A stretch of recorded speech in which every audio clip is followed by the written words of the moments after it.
mengapa itu kita bisa merasakan lapar ataupun merasakan haus? Dalam kondisi lapar, itu kita berkeinginan memakan sesuatu, dan pada saat haus, tentu kita menginginkan yang namanya minuman.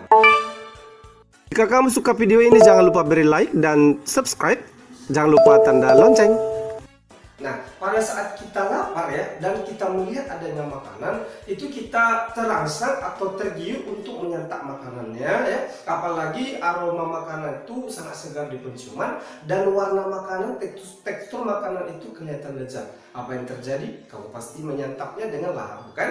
Oke, rasa lapar maupun rasa haus itu adanya rangsangan dari dalam tubuh. Namun ingat bahwasanya rasa lapar itu bisa terjadi akibat penurunan kadar gula di dalam darah. Oke.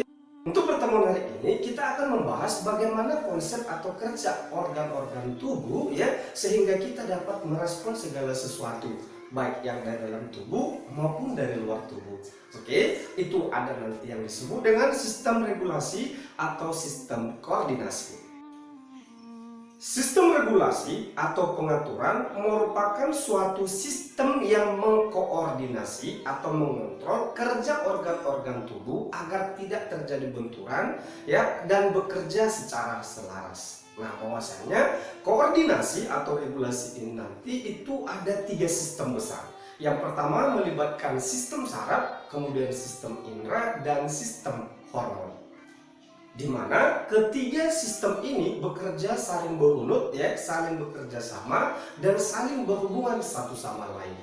Misalnya tadi dalam kondisi lapar tadi ya, bahwasanya itu diperintah oleh adanya rangsangan dari dalam tubuh karena penurunan kadar gula tadi. Ya, diperintah lagi oleh fungsi otak. Kemudian kita lihat makanan, melihat berarti fungsi indera mata disebut tentunya ya. Materi pertama yang kita bahas untuk sistem koordinasi yaitu sistem saraf. Sistem saraf merupakan suatu sistem organ yang paling rumit yang melibatkan adanya kerja sel-sel saraf atau neuron untuk menerima rangsangan ya atau impuls sehingga dapat dengan cepat mengetahui keadaan dan perubahan lingkungan sekitar.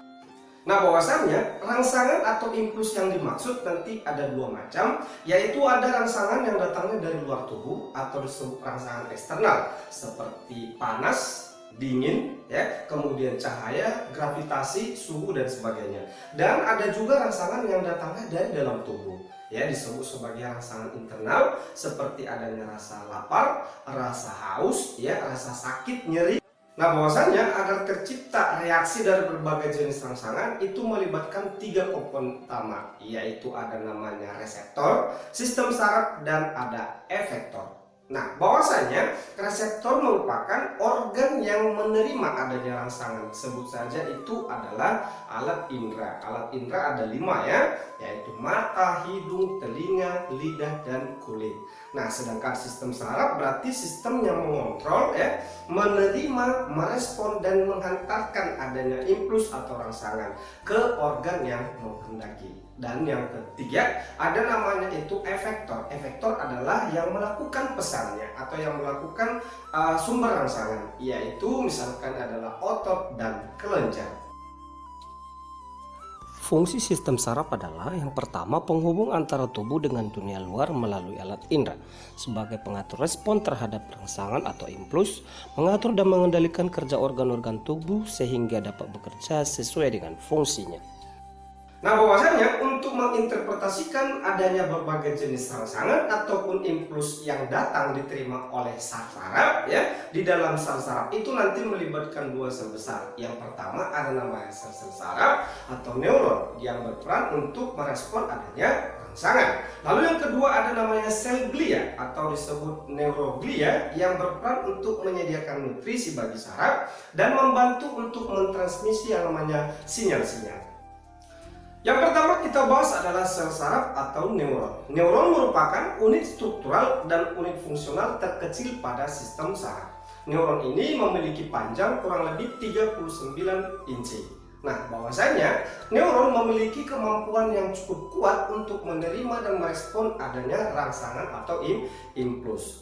Neuron tidak dapat melakukan pembelahan sehingga pada saat dia mati itu tidak dapat diperbaiki. Nah, ingat bahwasanya ada peneliti berkata setiap tahunnya itu ribuan sel saraf yang putus ataupun yang mati, terlebih di alat indera kita, sehingga semakin tua pandangan makin kabur ya, pendengaran itu semakin tidak jelas, fungsi lidah juga sudah tidak terlalu berfungsi dengan baik seturut dengan perkembangan usia. Akan tetapi pada kondisi tertentu ya, bahwasanya neuron-neuron yang berada di sistem saraf tepi itu dapat diperbaiki. Nah, seperti apa itu sistem saraf tepi? Nanti kita dibahas untuk pertemuan berikutnya. Struktur neuron. Struktur neuron nanti itu ada dua macam, yaitu ada namanya badan sel atau perikondrium, dan yang kedua ada nanti serabut saraf. Nah, serabut saraf itu nanti ada dua lagi, ada nanti serabut pendek yang disebut sebagai dendrit dan serabut panjang disebut sebagai akson atau neuron. Nah, tapi untuk beberapa jenis buku ini dipisah, makanya nanti ada beberapa buku mengatakan bahwasanya bagian neuron ada tiga, yaitu badan sel ya, neuron dan dendrit ya, tetapi boleh kita singkat jadi dua saja ya. Bagian neuron yang pertama kita bahas yaitu badan sel atau perikondrium ya, di mana perikondrium ini berfungsi untuk mengatur dan mengendalikan setiap metabolisme neuron tersebut. Dan di badan sel ini terdapat yang namanya inti sel ataupun nukleus ya, fungsinya untuk mengatur aktivitas setiap sel. Ya, di dalam sel tentu ada namanya cairannya yang disebut sitoplasma. Nah, cairan sitoplasma ini yang bersifat cair nanti disebut sebagai sitosol, dan yang bersifat padat nanti ada disebut organela sel. Organela sel itu apa saja? Ya, ada badan Golgi, retikulum endoplasma, ribosom, mitokondria dan sebagainya. Di dalam sitoplasma terdapat substansi kromatik berupa badan nis dan serabut halus pada badan neuron disebut neurofibril. Badan nis nanti tampak jelas jika dilihat dengan menggunakan mikroskop elektron seperti retikulum endoplasma granuler yang tersusun sejajar antara satu dengan yang lain. Untuk neurofibril nanti berfungsi untuk memperluas daya resap daripada sumber rangsangan. Bagian kedua dari badan saraf yaitu serabut saraf merupakan hasil penjuluran sitoplasma. Nanti ada dua, yang pertama serabut pendek yang disebut sebagai dendrit. Di dalam dendrit terdapat badan nis dan mitokondria. Dendrit berfungsi untuk mengantarkan impuls ke badan sel. Serabut saraf berikut yaitu serabut panjang atau akson boleh disebut neuron. Bahwasanya neuron berfungsi untuk mengantarkan impuls dari badan sel menuju ujung akson. Bahwasanya serabut akson itu bentuk tipis dan panjang, di dalamnya terdapat mitokondria, neurofibril, tetapi tidak terdapat badan nis sehingga tidak terlibat dalam sintesis protein. Akson diselubungi oleh substansi lemak berwarna putih kekuningan disebut sebagai selubung mielin. Selubung mielin berfungsi sebagai isolator yang melindungi akson terhadap tekanan dan luka, serta memberi nutrisi pada akson dan mempercepat jalannya impuls. Pada tempat tertentu ada akson nanti yang tidak dibungkus oleh selubung mielin disebut nodus Ranvier. Nodus Ranvier berfungsi untuk mempercepat jalannya impuls. Selubung mielin ditutupi oleh rangkaian sel-sel Schwann berhenti gepeng disebut selubung Schwann atau neurilema yang nantinya akan berfungsi untuk melakukan pembelahan sel secara mitosis ya, untuk penutupan luka dengan syarat bahwasanya badan selnya haruslah utuh. Mari kita perhatikan bagian sel saraf atau neuron berikut. Bahwasanya satu neuron itu terdiri dari dua bagian, yakni badan sel dan ada serabut saraf, yang pendek dendrit dan yang panjang akson. Pada badan sel nanti terdapat inti sel ya atau nukleus dan sitoplasma. Di sitoplasma nanti terdapat badan nis. Untuk akson ada nanti selubung yang menyelimutinya berwarna putih kekuningan disebut selubung mielin. Dan bagian akson yang tidak ditutupi namanya nodus Ranvier. Nah, di selubung mielin itu terdapat sel-sel penyusunnya disebut sebagai sel Schwann. Nah, pada bagian ujung akson dengan ujung akson pada neuron yang lain nanti akan membentuk sinapsis.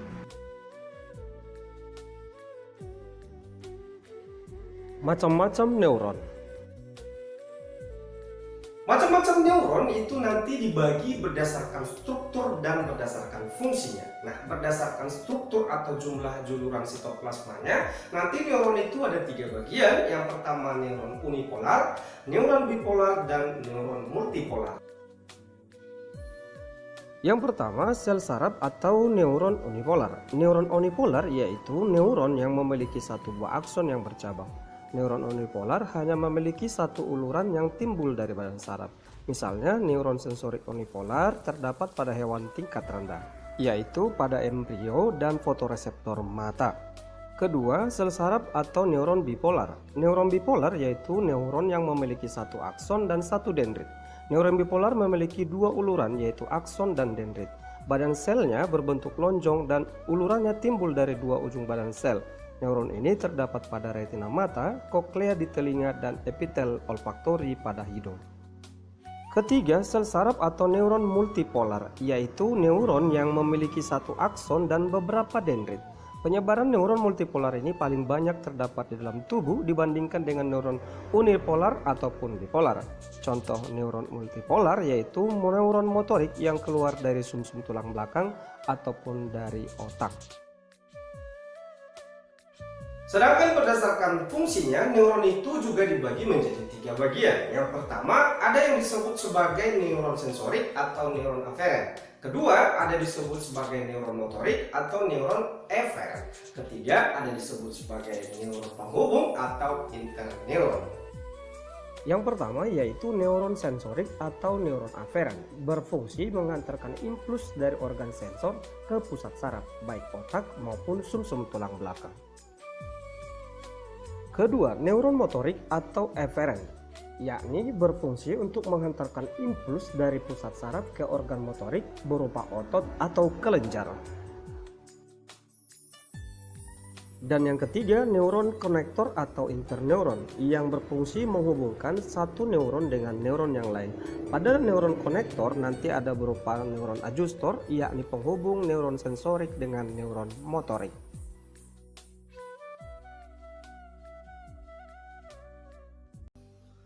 Bagian kedua sistem saraf yaitu sel glia atau neuroglia. Neuroglia merupakan sel penunjang pada susunan sistem saraf pusat yang berfungsi sebagai jaringan ikat. Nah, sel glia ini berbeda dengan neuron. Kalau sel glia itu mampu membelah secara mitosis, sedangkan neuron tadi tidak mampu melakukan pembelahan sel. Nah, bahwasanya jenis dari neuroglia itu ada 5 macam. Yang pertama ada namanya astrosit, kemudian sel epidem, kemudian ada oligodendrosit, kemudian mikroglia, dan sel squam. Yang pertama, astrosit, yaitu sel berbentuk lintang dan berfungsi sebagai perekat atau lem untuk menyatukan neuron-neuron. Dua, sel epidema, yaitu membran epitelium yang melapisi rongga serebral dan medula spinalis. Ketiga, oligodendrosit, yakni memiliki bentuk seperti astrosit tapi memiliki badan sel yang lebih kecil dan membentuk lapisan mielin untuk melapisi akson.